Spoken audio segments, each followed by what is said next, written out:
Selamat pagi, siang, sore, malam. Bagi yang melihat video ini ya, saya mempresentasikan tentang fungsi dalam Python, parameter, retur, dan scope. Lalu untuk penjelasan dan contoh fungsi di Python. Lalu perkenalkan, nama saya Alex Wisnudinata dari kelas TIF RP25C, NIM 25552011254 dengan matkul algoritma pemrograman. Lalu lanjut slide selanjutnya ya. Fungsi dengan parameter. Parameter yaitu berisi tentang variabel yang didefinisikan di dalam fungsi untuk menerima input.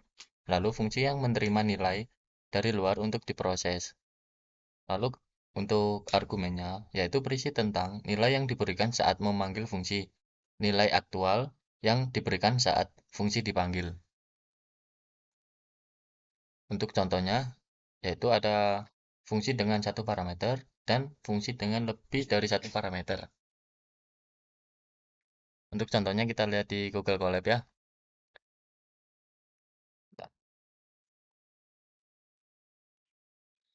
Untuk contoh pertama, yaitu kita bikinnya definisi greet name titik dua, lalu kita print f string hello, lalu name. Nah, kenapa kita pakai ini? Karena untuk memanggil untuk definisi greet ini ya. Lalu greet Alex Wisnudinata. Mari kita lihat outputnya ya. Untuk outputnya keluar hello Alex Wisnudinata. Lalu untuk contoh kedua, ada definisi info name, age set x, lalu kita print f string name titik dua ini untuk memanggil definisi name ini ya.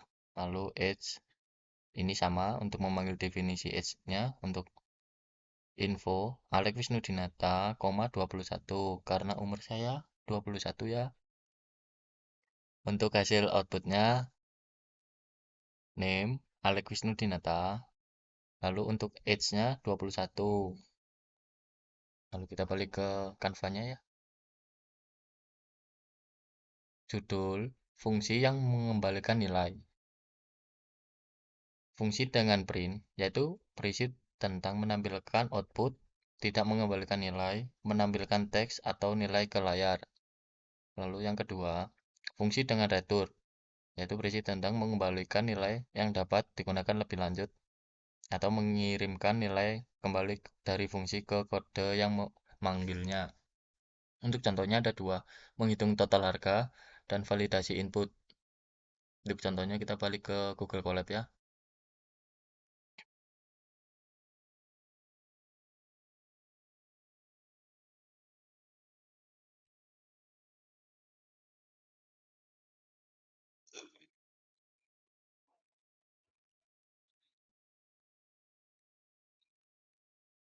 Untuk contoh pertama, definisi total price.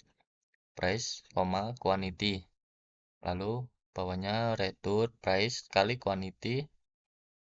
Untuk totalnya sama dengan total price. 100 itu nilai dari price. Untuk yang nilai 5 ini dari variabel quantity. Lalu print f string total price titik 2. Untuk totalnya ini berfungsi untuk mengerjakan price kali quantity ini. Untuk hasil outputnya dia muncul total price 500. Kenapa bisa 500? Karena untuk price kali quantity yaitu 100 kali 5. Untuk hasil totalnya itu 500 ya. Untuk contoh kedua, definisi is even number. Titik 2 return number persen 2 dengan 0 ya. Untuk printnya is even 4, print is even 5. Untuk hasil outputnya true dan false. Kita balik lagi di PPT-nya ya.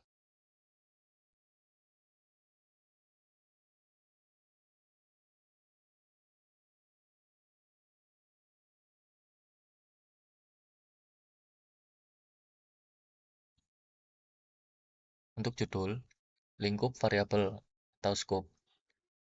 Berisi dua, lokal variabel berisi tentang variabel yang hanya bisa diakses dalam fungsi. Lalu yang kedua, global variabel, yaitu berisi tentang variabel yang bisa diakses di seluruh program. Untuk contohnya, masih ada dua ya, lokal variabel dan global variabel.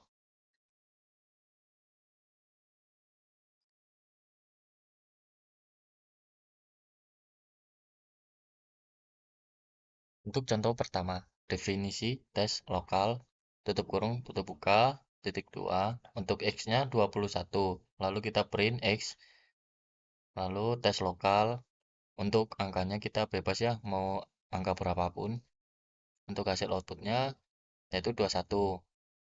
Untuk contoh kedua, X sama dengan 10, definisi tes global, tutup kurung, tutup buka, lalu print X, lalu tes global, tutup kurung, tutup buka, untuk hasil outputnya jadi gini.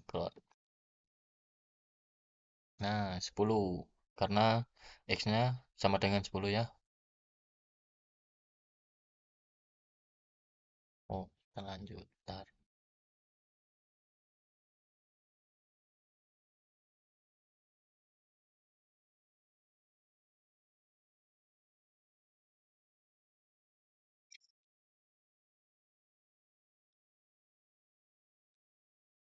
Fungsi built-in Python-nya berisi 5 ya. Ada len, yaitu berisi tentang menghitung panjang objek atau list, string, dan lain-lain. Untuk yang kedua, ada tipe. Itu berisi tentang menampilkan tipe data dari objek. Untuk yang ketiga, sum, menjumlahkan semua elemen dalam iterable. Untuk yang keempat, min dan max, yaitu berisi mencari nilai minimum dan maksimum. Untuk yang ketiga, untuk yang terakhir, ada sorted, yaitu mengurutkan suatu elemen. Untuk contoh-contohnya ada di sini ya. Untuk lebih jelasnya kita buka di Google Colab. Untuk contoh pertama,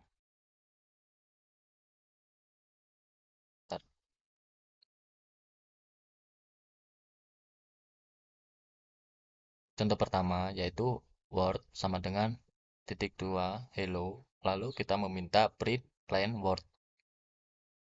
Untuk hasil outputnya itu ada 5 karena menghitung panjang objek ya. Ini hasilnya 5 karena kita meminta panjang objek hello ada 1 2 3 4 5. Untuk yang contoh kedua, number 10, print tipe number. Untuk hasil outputnya berupa ini, Kak. Kenapa? Menampilkan tipe data dari objek. Untuk contoh ketiga, number 1 2 3 4 5. Lalu meminta print sum numbers. Untuk hasil outputnya berupa 15. Sum karena menjumlahkan semua elemen di dalam iterable.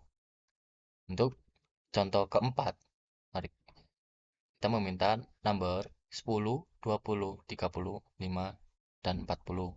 Lalu kita meminta print min number, print max number.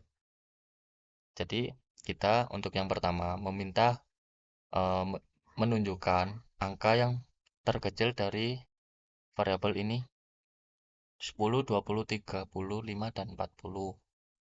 Untuk hasil outputnya itu 5 sama 40. 40 yaitu angka yang paling terbesar dari semua angka yang di sini ya. 10, 20, 30, 5, dan 40. Karena yang diminta yang maksimal angka. Jadi kita hasil outputnya jadi 40. Untuk contoh terakhir, dan number 5, 1, 9, 3, dan 7. Print sorted number. Untuk hasil outputnya 1, 3, 5, 7, 9. Kenapa hasil outputnya 1, 3, 5, 7, 9? Karena di sorted kita eh, disuruh sorted itu mengurutkan suatu elemen. Jadi ini tuh kan ini awalnya acak ya untuk outputnya jadi 1, 3, 5, 7, 9. Jadi kita mengurutkan angka yang di sini dari sebelumnya 5, 1, 9, 3, 7 jadi 1, 3, 5, 7, 9. Lalu untuk kesimpulannya ada tiga. Untuk yang pertama, fungsi dalam Python sangat berguna untuk memecah program menjadi bagian yang lebih kecil dan modular. Untuk yang kedua, menggunakan parameter dan argumen membantu kita membuat fungsi lebih fleksibel. Untuk yang terakhir, penggunaan retur memungkinkan kita untuk dapat hasil yang dapat digunakan lebih lanjut. Eh, Sekian, terima kasih. Saya akhiri presentasi dari saya. Mohon maaf kalau ada perkataan atau penyampaian materi saya kurang jelas atau belum bisa dipahami. Mohon dimaklumi karena manusia tempatnya salah. Sekian, terima kasih.